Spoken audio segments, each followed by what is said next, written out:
Hello friends, प्रयोग world channel को आपण मान को स्वागत जनाउछि। गोटे जंगल रे चारोटी पक्षी रोहुथिले। तांको ना नील, काऊ, घरचटिया, पारा। थरे काऊ मन रे आइडिया हला।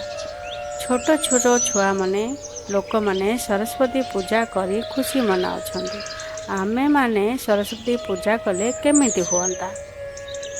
काऊ आउ दुई सांग कथा बा परे घर चटिया को फोन करी डाकिले।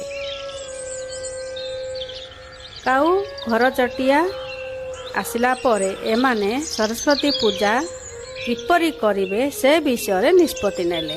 एही निष्पत्ति रे समस्ते राजी एवं खुशी हेले। काऊ मूर्ति कारीगर पाखक गला। जाई मूर्तिर दाम फिक्स कला। कारीगर कहिला सरस्वती पूजा दिन आसी मूर्ति नेइकी जीव। कथा होई आसु आसु राति होई गला। सरस्वती पूजा दिन सखाळु काऊ उठी पूजारी आज्ञा पाखक गला। कहिला, पंडिते महाशय आपण टिके आसीबे, आमे पूजा करूछु। पूजा पाठ करिदेले।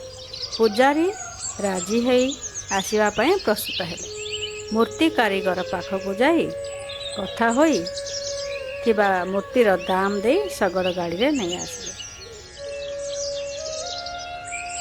तापरे काऊ तांको सांग मानक सहित मिसी घर एवं पूजा मंडप सजाइले।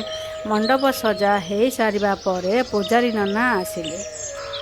पूजा आरंभ होई दीप प्रज्वलन हेला। विधिमत पूजा सरिबा परे पूजारी नना समस्त को प्रसाद बंटन कले। प्रसाद खाई समस्ते खुशी होई प्रतिवर्ष एही भली पूजा करिवे बोली निष्पत्ति नेले।